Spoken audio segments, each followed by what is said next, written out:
Welcome to chapter 23 of the book of Ezekiel, the two harlot sisters. Who are the two harlot sisters?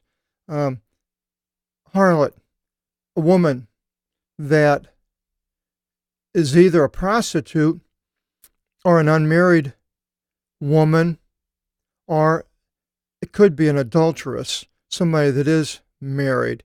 Generally, it's somebody that's a prostitute when it uses it. In this case, somebody that is receiving money for sexual favors. So somebody is coming to the prostitute for those things that the person wants, and the woman who has the ability to satisfy whoever is coming to him doesn't have any qualms about satisfying the person that is coming towards them because they're getting paid for it. They're getting a reward, a money. But it may be against the law of the land. It may be against the law of God. And it may be against the law of their conscience. But nevertheless, that woman is going to do what she wants to do because of money. Now, if it was just for sex, wasn't getting paid, it was like they call a lascivious woman today, or they did. Nowadays, there's no such thing because everybody is having sex without getting married. But if it was a woman that was just wanting to have sex, I'm not sure if they would use the word a harlot. It might, although, and if it was a woman who was married, it would probably be an adulteress. So here, more or less, the harlots are talking about somebody that's receiving money for their favors. And it says, the word of the Lord, the Logos Kyriou pros me, came to me, Legon, son of Anthropu, Dio Gynekis. There were two women. Dio, we have a duo, it comes from that, and Gynekis, gynecology and misogyny has to do with the women. Two women, they were Thigateres, Mitros, Mias, daughters of one mother. Thigateres, a daughter, you can see the transliteration in there, the change the theta into a D in English. A Mitros, mother, maternal. They were daughters of one mother, and sort of that would be God. And these two women were created, came out of God. The choice people were chosen. And they fornicated in Egypt. So now here it goes into fornication. So in this case here, and they were young, in their youth, they committed harlotry. Now, were they going there and getting money, or were they just loose? I'm not really sure, but either way, they were giving up their virginity to people. And here he uses it with Egypt and other countries. And their breasts fell. They were no longer young women. They become used and lost their shape. And there they lost also their virginity. The masti, we have a mastectomy, removal of a breast for cancer, comes from the masti, the breasts. And their names, Oola, in the English, Ahola, the presbytera, we have the elder, the older one, with the ending being feminine, and E is feminine, the elder. And we have the presbyteros, which would be masculine. And the other was Ooliva, and that would be Oholiba in the English, King James, which named them her Adelphi, sister. Comes from like Adelphia, either sister or brother, Adelphos, Adelphi. Here with the feminine sister. And they were born to me. So here it says now they were born to God. and gave birth to sons and daughters. So the people that became these nations. And their names, Samaria is Oolah, and Jerusalem is Oolivah. So we know who they are. Samaria and Jerusalem. Well, it was all basically one country until the split with Jeroboam and Rehoboam right after David. After Solomon. So Samaria took over the north, became called Israel, and Jerusalem, the south, was Judah. And Oolah, excuse me, fornicated from me. That would have been Samaria, and doted upon her lovers. And the Assyrians is not the same as the Syrians. The Syrians were north, where Damascus is. The Assyrians were up where Nineveh is in Mesopotamia, up towards where today would be northern Iraq, where the Kurds are. And they were being clothed in blue. So she doted upon the Assyrians. Well, the Bible in the Kings of Israel doesn't mention a whole lot about the Israelites doting upon them, but yet things happened to Israel as mainly was attacked by Assyria 3 or 4 times. Jehu was the first mention that he gave, first king of Assyria, who gave tribute to Assyria. So that would have been the first case of a king being mentioned with Assyria. Then the king Menahem was attacked by Pul of Assyria, but he brought him off by giving him money. And then Pekah was attacked by Tiglath-Pileser, who took the cities, certain cities in Samaria. And then lastly, Shalmaneser, the king of Assyria, besieged Samaria, and that was the end of the kingdom of Israel.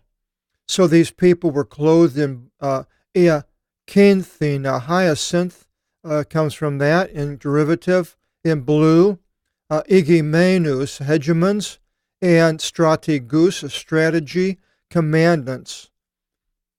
Young men, all choice, horsemen, epis. We have riding upon Epon, a hippopotamus, a river horse, Epo. And she offered her harlotry unto them, the choice sons of the Assyrians, all. So somehow, and during this period of time, it doesn't go into details in the Kings that I could find it, but then she agreed to join in with the Assyrians in certain things against Syria, north of in Damascus. And so she offered her harlotry unto them, bought them off. And we mentioned that where Menahem gave the money, bought off Pul. And upon whom she doted herself with, in all her thoughts, she defiled herself. So rather than putting faith in God, when we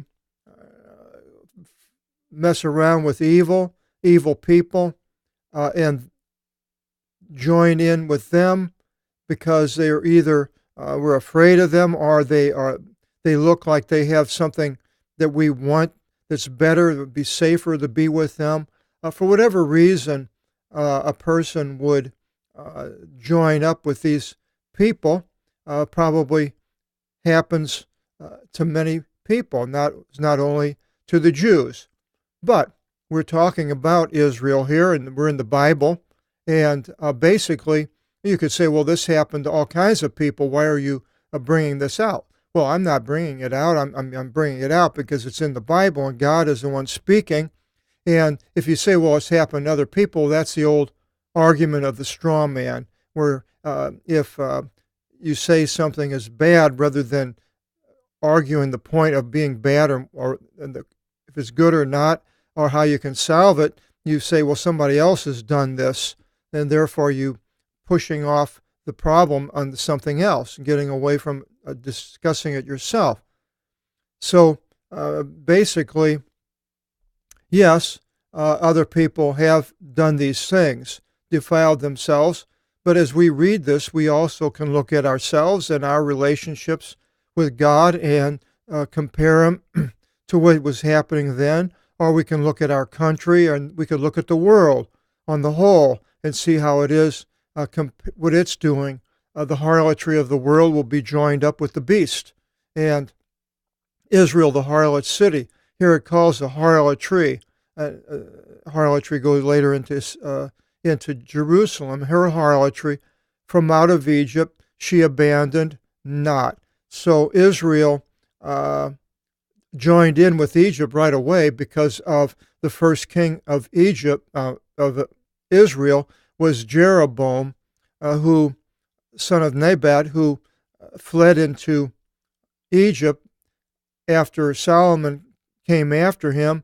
And then when Solomon died, Jeroboam came back and came against Rehoboam and so forth, and they split. And the countries became Samaria and Judah. So it mentions here her harlotry. From out of Egypt she abandoned not. So I guess all this time she stayed close to Egypt. For they went to bed with her in her youth. The Egyptians apparently went to bed with her. That would have been with Jeroboam in the youth. And they caused her loss of virginity, and they poured out their harlotry upon her. So apparently the Egyptians were early, what's the word for it? Allies to Israel. On account of this, I delivered her up into the hands of her lovers, into the hands of the sons of the Assyrians, which would have been eventually Shalmaneser, king of Assyria, upon whom she doted. They uncovered her shame, the Assyrians, showed what she was like, and they took her sons and daughters, and they killed her by the broadsword, and she became a discussion for women, and they executed acts of vengeance in her. So Israel ceased to be and became a byword to other peoples. And her sister Oholibah saw that it would be Judah, kings of Judah, and corrupted her undertaking above her sister. So he did not put the sister in there above her being sister. They corrupted themselves above, and her harlotry above the harlotry of her sister. So Israel became more of a harlot by selling herself out to these countries around about. She doted upon the sons of the Assyrians, the leaders and commandants near her. The king of Judah, not sure which one it was, hired the Assyrians to come against Israel and Syria, Ben-Hadad, to keep Jerusalem from being attacked. And that's probably what he's talking about here. And they were ones being clothed elegantly, a piece, horsemen riding upon a pony, young men all choice. And I beheld that they were defiled. It was one way for the two of them.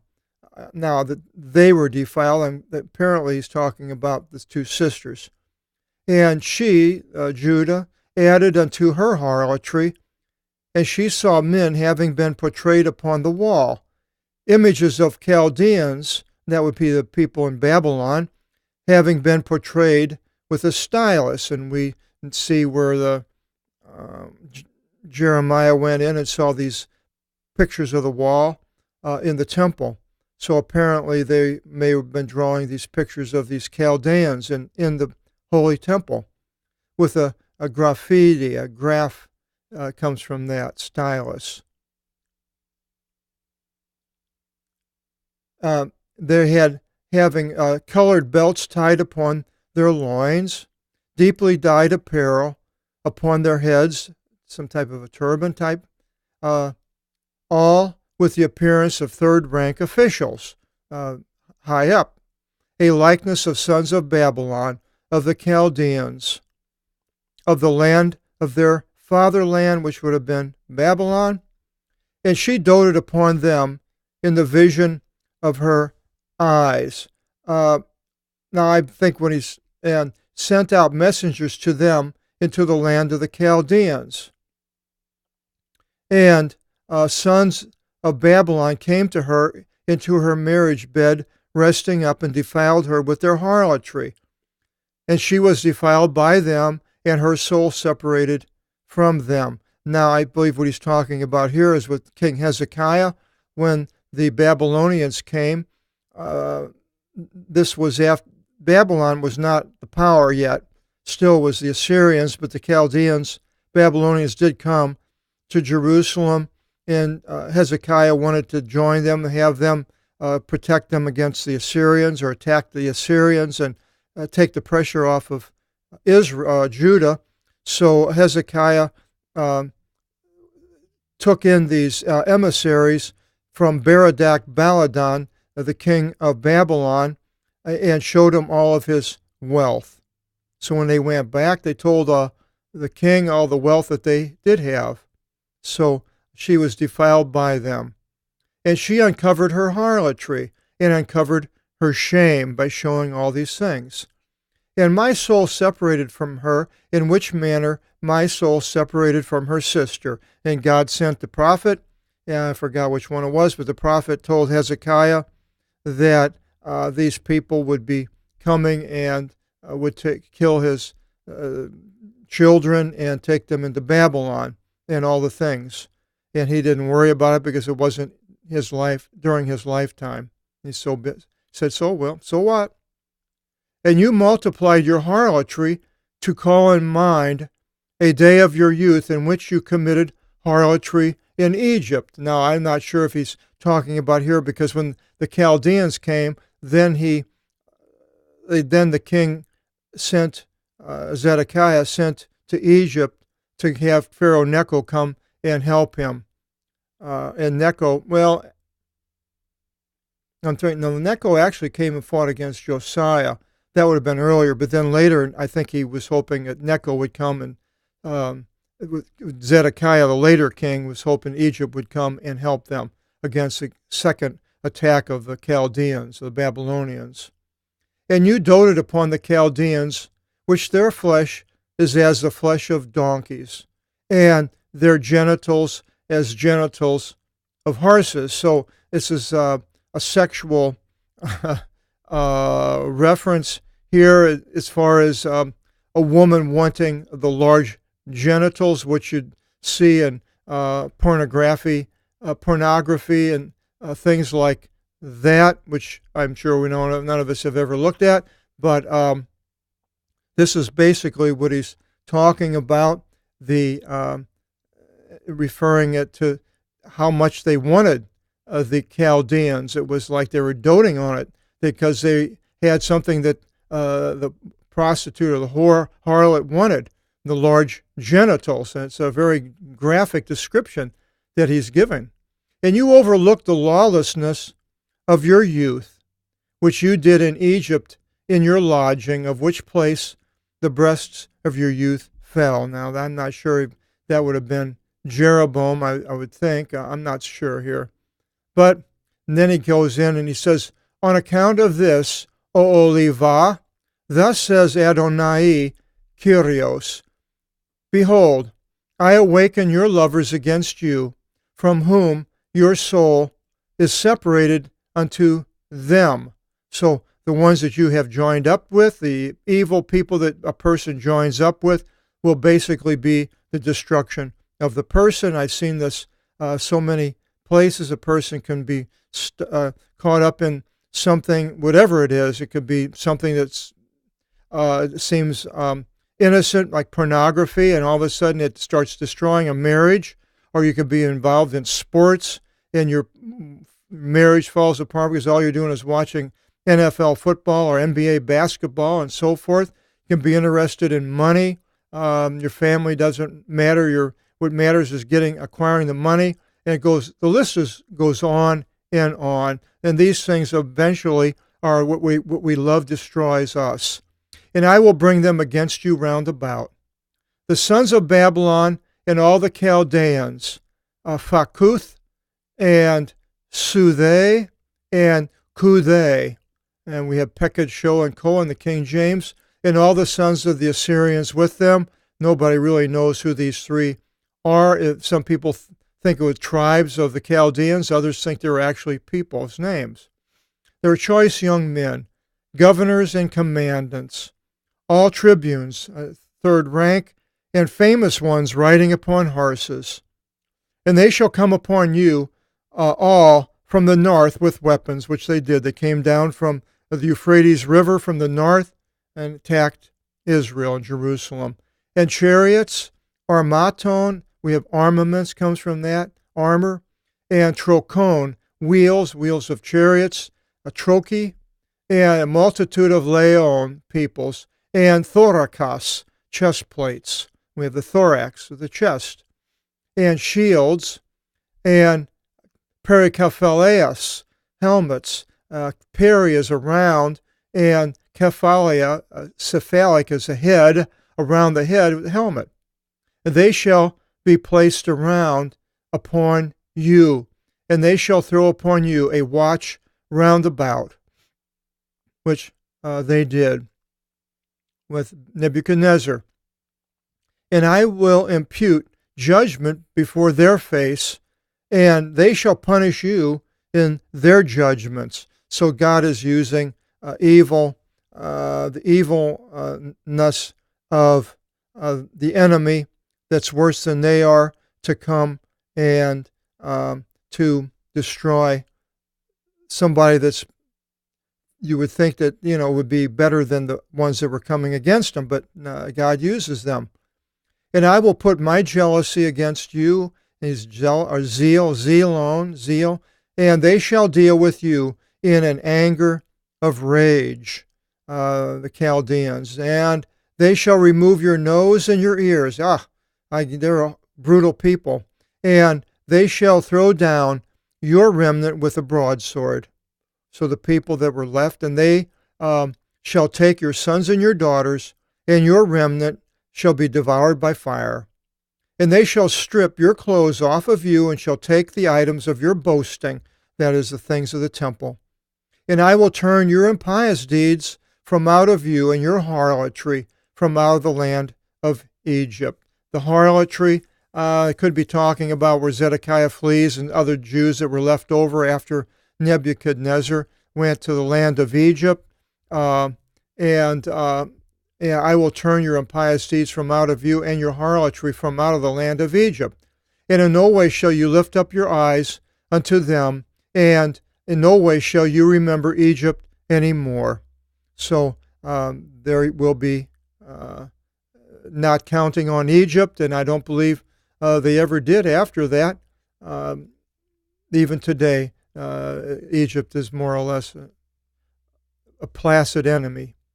For thus says Adonai Kyrios, behold, I deliver you into the hands which you detest. Isn't that something? So we are going to be delivered to the hands which we detest if we are sinning and doing these things, from which your soul is separated from them. And they shall deal with you in hatred, and shall take all the things of your toils, and you will be naked and disgraced. So these things that we are sinning with will be our destruction. And the shame of your harlotry shall be uncovered, even your impiety and your harlotry. And I look at, again, going back, because we are talking about right here, Jerusalem, and mentions it here, and in Judah, the lawlessness and the harlotry and the fornicating, and after the nations, and you defiled yourself in their ideas, and you went in the way of your sister, the Samaria, and I will put her cup into your hands. Thus says Adonai Kyrios, the Lord, the cup of your sister you shall drink, deep and spacious. It shall be for laughter and sneering, abounding to complete intoxication. So whatever happened is going to happen worse to these people that are being attacked by the Chaldeans. And you shall be filled of feebleness, a cup of extinction, and a cup of your sister Samaria. They're going to be weak, and they're not going to be able to do anything about it.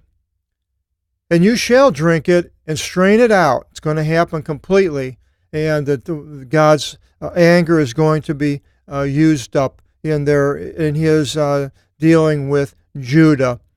And his potsherds, now I'm not really sure what he means here, and his potsherds you shall devour, and you shall put about your breasts.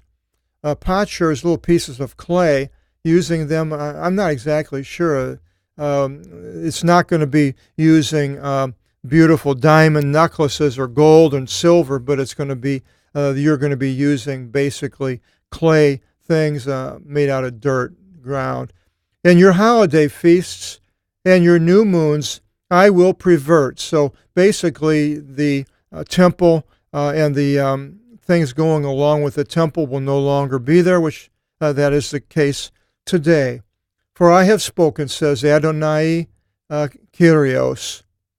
On account of this, thus says Adonai Kyrios, because you forgot me and threw me behind your body, then you receive for your impiety and your harlotry. And I look at this harlotry, and I look at the book of Revelations, the harlot city, and it's Jerusalem. It was then, it is now. Because now we have today, as I'm speaking right now, and a couple of hours ago, 35,000 homosexuals protesting not in Tel Aviv like they have been with this festival, now in Jerusalem. They're protesting the surrogacy laws which will prohibit homosexual fathers to be surrogate parents. At least the country rulers are going the right direction, but the people are not. And right now, abortions are legal in Israel since 1977, with almost 10% of the women, 9% of 1,000 women in childbearing age have abortions. You have the Haredi, the ultra-Orthodox men that wear all black with these fedora hats, and some of them have big round fur hats. They're all protesting, breaking the law, lying down in the streets because they are being arrested because they're not obeying the law of going to the army and so forth. And they are being arrested, so they're laying down in the ground, and all kinds of rioting going on in those areas in Jerusalem, and lawlessness abounds in Jerusalem. And these Haredi, these ultra-Orthodox, I question when I seen this. I'm thinking, do they study the prophets? Do they study Ezekiel? Have they read Ezekiel? Do they see what's going on? And or do they just read the Talmud, which is basically the writings of the rabbis on the Torah? I don't know what exactly they do, but I questioned it. If they actually know what's going on in the Bible. Of course, they don't believe in Jesus, so that's really the end of it all as far as signing their death certificate, basically. And God has just brought them back enough that he can bring the beast to fruition, to have him destroy Israel and everybody in the world. And the Lord said to me, O Son of Man, will you judge Oholah and Oholiban? Will you judge them? And shall you report to them their lawless deeds, that they committed adultery and blood is on their hands, and blood of Jesus, and of their thoughts they committed adultery, and their children which they bore to me, they led them through fire. So he's talking about the shrine of Tophet in the valley of Hinnom, with the idol Molech, which they burned their children in fire. This is what they were doing. While also they did these things to me, they defiled my holy things in that day, the holy things of the temple, defiled them, and profaned my Sabbaths. I wonder if these Haredi, if it's a Sabbath, if they go out and fight and break the law. It'd be interesting to find that out. If they do that, I'll have to check out this Saturday and let you know to see if they do or that, or they don't. They don't go out and do any of this revolting. even in their slaying their children to their idols, and entering into my holy places in that day to profane them. So they went in to profane sacrifice to these idols. And behold, thus they did in the midst of my house. And now they don't even have a house. So all these Haredi, they're all rioting, but then they're not even obeying the laws themselves. They're hypocritical because they don't have a temple, they don't have a priesthood. So basically, the Torah is meaningless. The laws are meaningless because they can't possibly do the laws. So yet they are doing the same thing at the time of Jesus, finding people that aren't obeying these things, which they're not doing, and finding fault with them and trying to do them harm where they're not even obeying the law themselves. Super hypocrites, just as Jesus, they're the Pharisees of today. And together in their coming straight, you bathed and tinged your eyes with antimony, made yourself look good for these people, evil people, and adorned yourself with ornamentation. You made yourself acceptable to the ones that are coming to hire you. And you sat down upon a bed, a klinis. We have recline, comes from that. Klinis, being spread out. And that's where they lay down on these tables. The Romans did that also, and ate laying sideways. And a table which was over on the side. They didn't sit at the table, but the table they reached over with their hand, picked up food out of bowls. A table being adorned before it. And my incense and my oil you put before them. So they used the incense and the oil concoctions of the temple and made these for the everyday usage, which was against God's command. And these incenses and oils were only to be used in the temple. And they were glad in them. In a sound of harmony, they played music to men from out of a multitude of men, having been drunk from out of the wilderness. So these men, harmony, this harmonias, can add that to your English derivatives book. We have the word harmony. So playing music, drunk, partying. Hey, let's join in with these people. They're doing great. And they put bracelets upon their hands and a crown of boasting upon their heads. Now it's probably the harlots, what I'm guessing here. And I said, do they not commit adultery with these? So now we have adultery. We had fornication, adultery, and prostitution, the whole thing. And ergonomics, works of a harlot. Also, she fornicated. So not only for money, they just wanted to have sex with these, joining in with the evil ones, basically what he's talking about. It's the sex part is just a type. It's not he's having a problem that they are having sex and all these things, but fornicating with idols and becoming idolaters. That was the problem. And if we have idols that would take the place of God, then basically we are fornicating with them. And they entered unto her, the Chaldeans, in which manner men enter to a woman harlot. So they entered to Oholah and to Oholivan, Oolan and Prosolivan, the lawless women, to commit lawlessness. The lawlessness to these women, not to the Chaldeans or the Assyrians. They could care less. And they are just men. See, they're just men. They're just doing ungodly things with ungodly do. And they shall punish them in punishment of adulteresses. They are going to come against them, against Israel and against Judah, which they did. And in judgment, they shed blood. So the Assyrians and the Chaldeans came and killed the Jews of these places, for they are adulteresses, and blood is in their hands. They were doing terrible things. The Jews were against these people, their own people, and we've gone through those many places against the widows, orphans, proselytes, and so forth. Thus says Adonai Kyrios, lead a multitude against them and put a disturbance and ravaging among them which he did, Jerusalem, and let them stone with stones of multitudes. And they came with stones against Jerusalem with these big war machines to break down the walls. And let them pierce them through with their blades. So the swords. Their sons and their daughters they shall kill, and their houses they shall burn. And I will return the impiety from out of the land, and all the women shall be corrected, and in no way shall they do according to their impious deeds. And I believe this is waiting for the future. And your impiety shall be imputed upon you, and the sins of your ideas you shall bear, and you shall know that I am the Lord.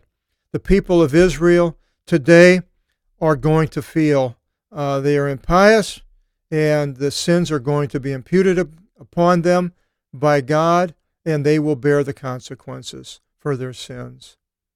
You shall know, because it's going to happen, because he is the Lord. Chapter 24, we go into a parable of a kettle, the next video seminar, chapter 24. Hope you'll join us.